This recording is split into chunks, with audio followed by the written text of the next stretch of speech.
যোৱা 6 তাৰিখে কাছাৰ জিলাৰ দুজন ব্যক্তি তেওঁলোকে দুখন ট্ৰাকত কিছু কনষ্ট্ৰাকশ্যনৰ সামগ্ৰী লৈ তেওঁলোকে মণিপুৰলৈ গৈছিলে আৰু মণিপুৰ জিলাৰ মণিপুৰৰ টামেংলাং জিলাৰ কাইফুণ্ডাই নামৰ এখন ঠাইৰ পৰা তেওঁলোকক কিছু দুষ্কৃতিকাৰী লোকে তেওঁলোকক অপহৰণ কৰি লৈ যোৱাৰ পাছত যেতিয়া আমাৰ বিষয়টো দৃষ্টিগোচৰ হয় তেতিয়া মণিপুৰ পুলিচ, টামেংলাং জিলাৰ পুলিচ আৰু জিৰিবাম পুলিচ আৰু তাৰ লগতে অসম ৰাইফল আৰু অসম আৰক্ষী একেৰাহে আমি সেই এৰিয়াবিলাকত আমি অপাৰেশ্যন কৰোঁ, জইণ্টলি অপাৰেশ্যন কৰোঁ আৰু জইণ্টলি অপাৰেশ্যন কৰাৰ ফলত আমি এই দুইজন ব্যক্তিক, এজনৰ নাম হ'ল ৰিয়াজ হক লস্কৰ, তেওঁৰ ঘৰ হ'ল কচুদৰম কাছাৰ জিলা, আৰু দ্বিতীয়জন ব্যক্তি হ'ল নাছিৰুদ্দিন, তেওঁৰ ঘৰ নামদাইলঙত ৰংমাইজানত এই জিৰিঘাট থানাৰ অন্তৰ্গত। গতিকে তেওঁলোক দুইজন ব্যক্তিকে আজি আমি উদ্ধাৰ কৰিবলৈ সক্ষম হ'লোঁ। তেওঁলোকৰ পৰিয়ালৰ লোকো আহিছে,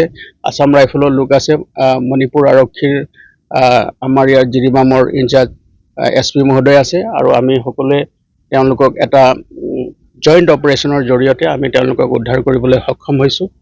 আৰু আজি তেওঁলোকৰ এতিয়া আমি স্বাস্থ্য পৰীক্ষাৰ পিছত আমি তেওঁলোক পৰিয়ালৰ সৈতে তেওঁলোকক আমি যাবলৈ দিম।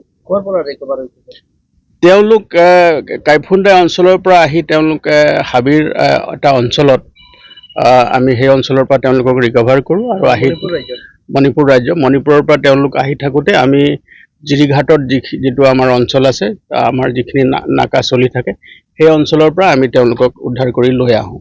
কাৰণ তেওঁলোকক আমি যেতিয়া জোৰ অপাৰেশ্যন আমাৰ চলিছে, গোটেই অঞ্চল জুৰি আমি সমগ্ৰ যিখিনি ডেন্স ফৰেষ্ট আছে, এই হাবিবিলাকৰ ডাঠ হাবিৰ মাজত আমাৰ অপাৰেশ্যন চলিছে।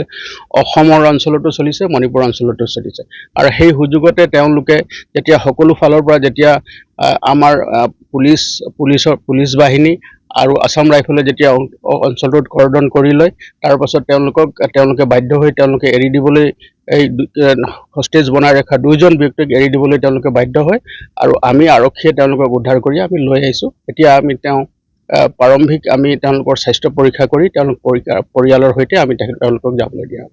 কোন সংগঠন আছিলে এই ঘটনাৰ লগত, সেইটো আমি অনুসন্ধান কৰি আছোঁ। তাৰ লগতে এটা ইনচাৰ্জেণ্ট গ্ৰুপ আছে, তেওঁলোকে এইটো তেওঁলোকক অপহৰণ কৰি লৈ গৈছে আৰু তেওঁলোকে ধন দাবী কৰিছিলে, যদিও তেওঁলোকে ধন নিদিয়াকৈ আমি তেওঁলোকক উদ্ধাৰ কৰিবলৈ সক্ষম হ'লোঁ। আমি যিকেইটা গ্ৰুপে ইয়াৰ লগত জড়িত হৈ আছে, আমি তেওঁলোকৰ তথ্য পাইছোঁ আৰু শীঘ্ৰে আমি তেওঁলোকৰ বিৰুদ্ধে আমি আইনগত ব্যৱস্থা আমি গ্রহণ করি। আমরা তো কাইফুন্দাই মাঝে দরিয়া মানে লইয়া গেল কি জঙ্গল নিয়ে, তো প্রায় 13 দিন রাখি দিল। 13 দিন রাখার পরে আজকে তো ছাড়িলাম, কিন্তু আমরা আসাম পুলিশ, মণিপুর পুলিশ তো মায়া করি আমরা ছুটিয়ে আনলা, ওটা করলাম। আপনারা কিতা লইয়া গেছিলেন? আমরা সিমেন্ট লইয়া গেছিলাম, খালি করে আওয়ার সময় ধরছে। কোন জায়গায়? এই ঝান্ডু কোম্পানি। এটা খারা ধরছে, আপনারা কিছু বুঝছেন না? এটা তো আমরা বুঝতে পারছি না, মুখ বান্ধা আসিল আর অন্ধকার চিনাও যায় না। হাতিয়ার আসিল লোকে। কেমন আছে? কয়জন আছিল তখন? মানুষ তারা 5 জন আছিল। এমনি মাইরধর করছে না? মারা যারা করছে না, মারা ওরা কিচ্ছু করছে না। আপনার নাম? আমার নাম রেজিল লস্কর, বাসা? বাসা মতিনগর, আমরাঘাট, কচুদ্রম থানা।